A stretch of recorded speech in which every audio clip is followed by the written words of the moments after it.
بِأَيِّكُمُ الْمَفْتُونُ إِنَّ رَبَّكَ هُوَ عَالَمُ بِمَنْ ضَلَّ عَنْ سَبِيلِهِ وَهُوَ عَالَمُ بِالْمُهْتَدِينَ صدق اللہ العظیم۔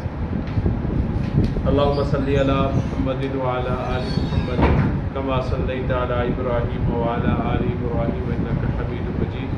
اللہم بارک علی محمد وعلی آل محمد کما بارکت علی ابراہیم وعلی آل ابراہیم انک حمید مجید۔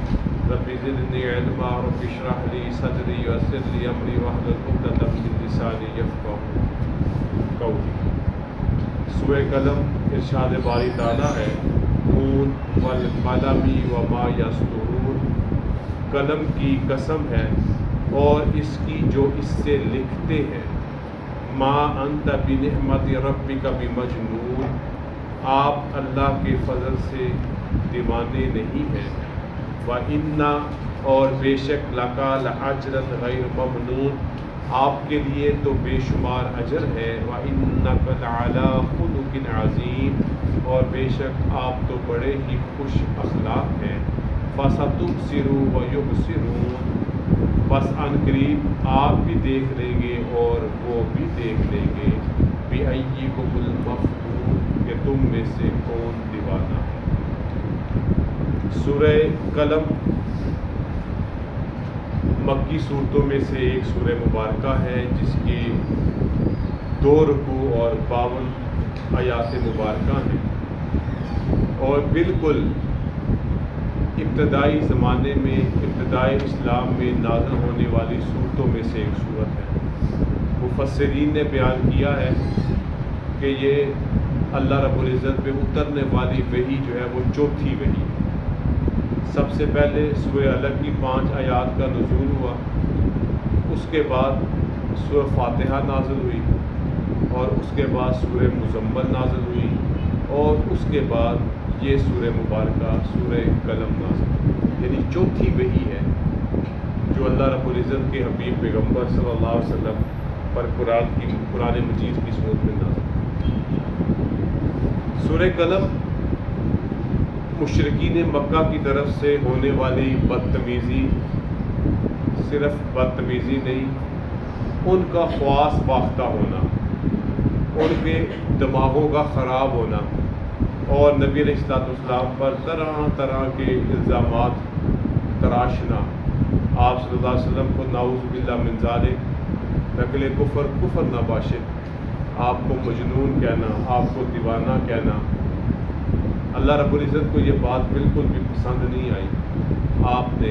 اللہ رب العزت نے سورہ قلم میں خوب تردید فرمائی ان لوگوں کی جو نبی علیہ السلام پر اس طرح کی باتیں کستے تھے، اور ان میں خاص طور پر ولید بن مغیرہ تھا جو اس حوالے سے نبی علیہ السلام کے حوالے سے غیر مناسب باتیں تھیں۔ اس کے علاوہ اس طرح کا ایک اور واقعہ بھی پیش آیا، کیونکہ نماز بالکل ابتدائی اسلام میں نازل ہو گئی جب سورہ علق نازل ہوئی ہے اور سورہ فاتحہ نازل ہوئی ہے، ساتھ میں ہی اللہ رب العزت نے حضرت جبرائیل امین کے ذریعے سے نبی علیہ السلام کو وضو کا طریقہ بھی بتایا، طہارت کا طریقہ بتلایا، اور ساتھ میں نماز کا۔ لہٰذا یہ ابتدائی طور پر چند لوگ اکٹھے ہو کے نماز پڑھا کرتے تھے، جن میں کون تھے؟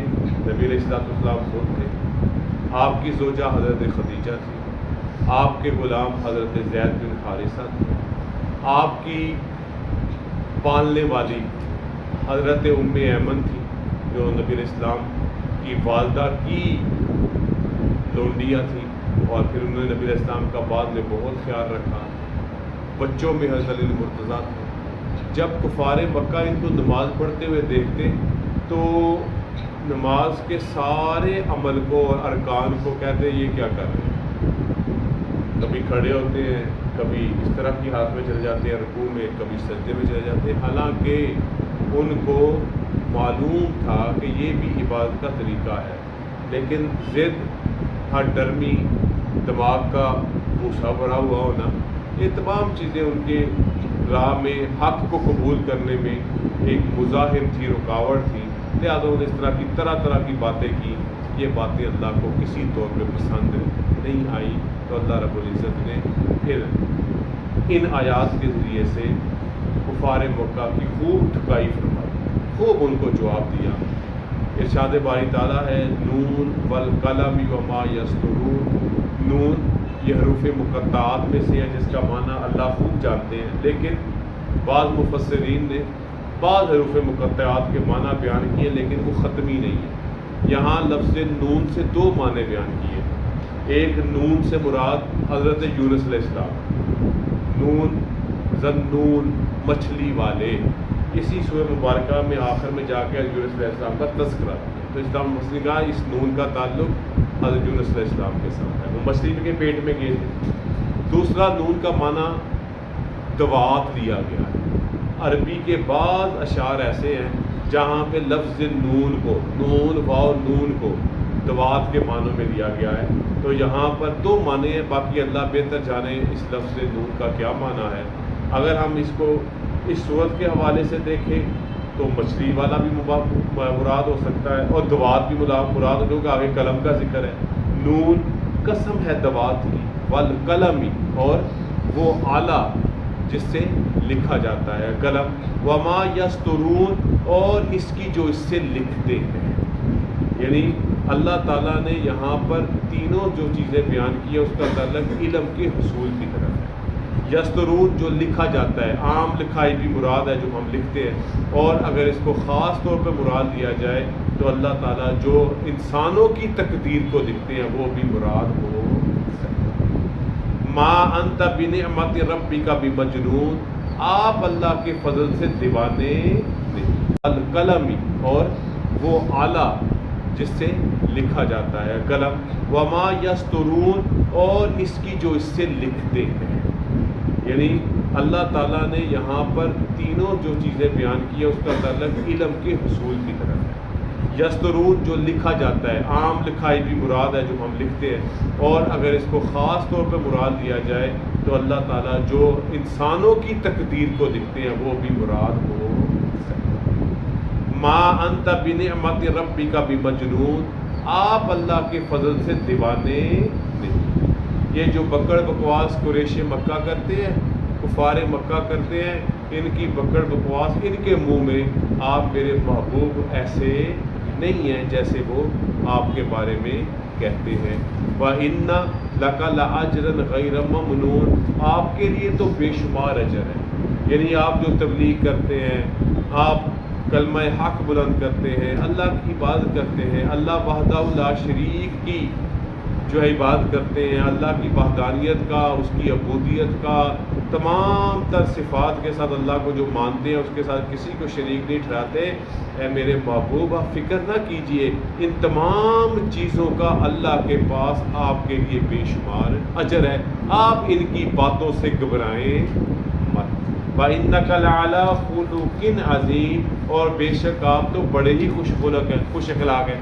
اللہ نے ایک اور بات سمجھا دی، وہ جو مرضی بکڑ بکواس کرے، وہ جو مرضی تانے دے، وہ جو کچھ مرضی کے، لیکن آپ نے ان کے جواب دینے میں اپنی عظیم اخلاق کو چھوڑنا، یہ بڑی قیمتی بات ہے ہم سب کے لیے بھی۔ ہم بھی جب اللہ معاف کرے اس طرح کی اونچ نیچ کا شکار ہوتے ہیں، ہمارا کوئی دشمن، ہم سے کوئی کسی طرح کے دل میں کوئی بات رکھنے والا، کوئی ہمارے بارے میں کچھ بھی سوچنے والا، جب کوئی ایک دو الٹی سیدھی بات کر دیتا ہے یا ہمیں پتہ چلتا ہے تو ہم اس پہ بد اخلاق ہو جاتے ہیں۔ یہاں پر ہمیں بتایا گیا کہ اس کا معاملہ اللہ کے حوالے کر دو، اور تم نے اللہ کے نبی کا بہترین اخلاق چھوڑنا نہیں ہے۔ ایک حدیث مبارکہ کا مفہوم ہے، حضرت ابوبکر صدیق کے حوالے سے کوئی بندہ غلط گفتگو کر رہا تھا، حضرت ابوبکر صبر کرتے رہے، لیکن ایک دفعہ صبر کا پیمانہ لبریز ہو گیا اور ان کو اس کا جواب دینا پڑا۔ نبی علیہ السلام نے بعد میں فرمایا، اے ابوبکر، اللہ نے تیری طرف سے ایک فرشتہ مقرر کر دیا تھا جو اس کو جواب دے رہا تھا، تو بولا تو وہ فرشتہ بھی خاموش ہو۔ لہذا صبر کریں ہم، اور لوگوں کے تانوں کو، یہ ہمارے ارد گرد کے لوگ ہمیں بڑا پمپ مارتے ہیں، ہوئے تینوں ایسا کچھ کہہ گیا تو کچھ بھی نہیں کیا۔ یہ باتیں اللہ کے نبی کی تعلیمات میں کیا ہیں؟ کہ آپ کی ذات پہ کوئی ہوتا ہے حملہ آور، آپ اس کو اللہ کے حوالے کر دیں، اللہ جانے، اللہ کا کام۔ اپنے اخلاق کے عظیمانہ کو کبھی بھی ہاتھ سے نہ چھوڑ دیں۔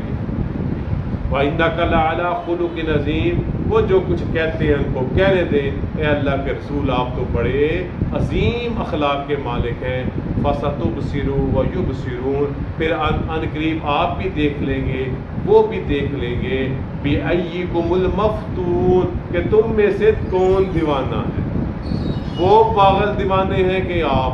در حقیقت وہی ہیں جو راہ ہدایت کو قبول نہیں کر رہے۔ ان ربک هو اعلم بمن ضل عن سبیلہ وهو اعلم بالمهتدین، بے شک آپ کا رب خوب جانتا ہے کہ کون اس کے راہ سے بہکا ہوا ہے، کون گمراہ ہے، کون اللہ کے حق کے راستے سے ہٹا ہوا ہے۔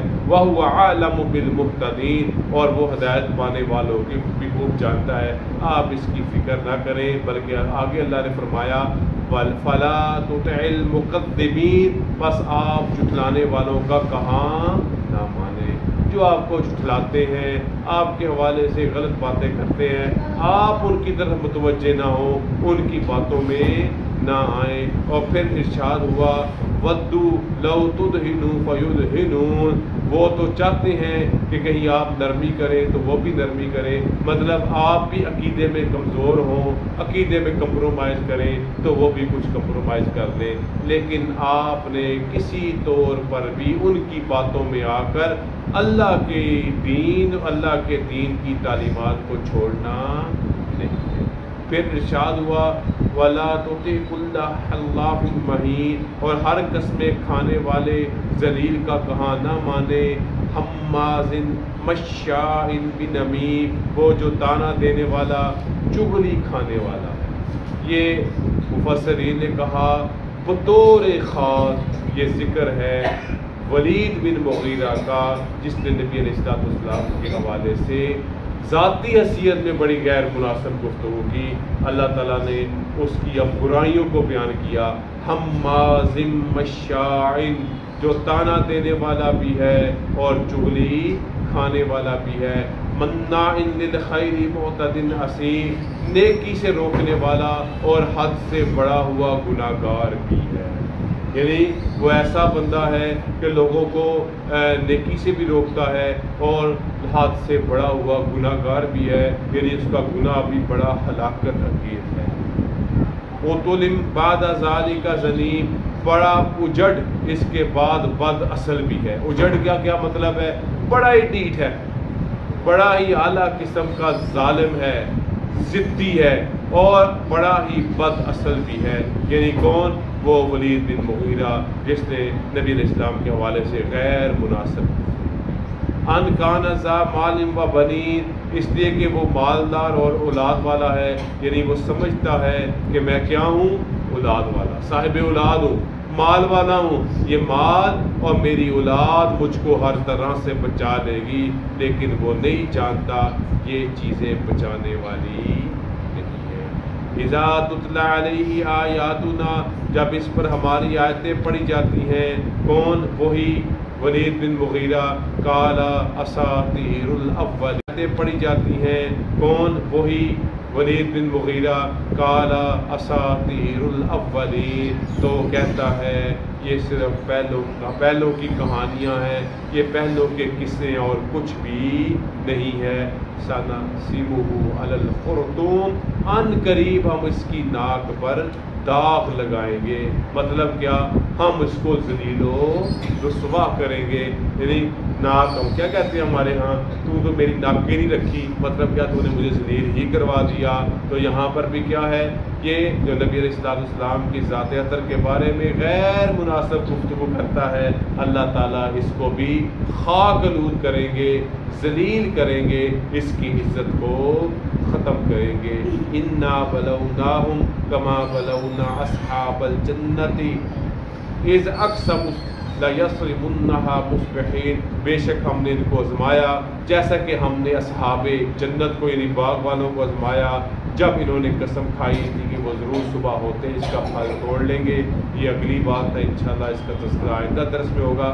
بہرحال آیت نمبر 16 تک اللہ رب العزت نے قریش مکہ اور بطور خاص ولید بن مغیرہ کی جو زبان درازی ہے اس کا جواب ارشاد فرمایا کہ آپ کسی طور پر بھی ان کی باتوں میں مت آئیں. آپ اپنے تبلیغ دین کو اور پرچار دین الہیہ کو جاری رکھیں. آپ کو اللہ تعالیٰ ضرور عزت عطا فرمائیں گے اور آپ کے مخالفین کو ضرور اللہ تعالیٰ ذلیل و رسوا فرمائیں گے. اللہ تعالیٰ ہم سب کو قرآن پڑھنے اور اس کو سمجھنے کی توفیق عطا فرمائے. وآخر دعوانا الحمدللہ رب العالمین. الحمدللہ رب العالمین والصلاة والسلام علی رسولہ الکریم. ربنا آتنا فی الدنیا حسنۃ وفی الآخرۃ حسنۃ وقنا عذاب النار. ربنا اغفر لنا وارحمنا وانت مولانا فانصرنا على القوم الكافرین. اللهم انا نسألك العفو والعافیہ فی الدین والدنیا والآخرہ. اللهم انا نسألك الجنہ ونعوذ بک من عذاب القبر ونعوذ بك من عذاب جهنم ونعوذ بك من فتنة المسيح الدجال ونعوذ بك من فتنة المحيا والممات. وصلى الله تعالى على خير خلقه محمد وعلى آله وصحبه أجمعين برحمته.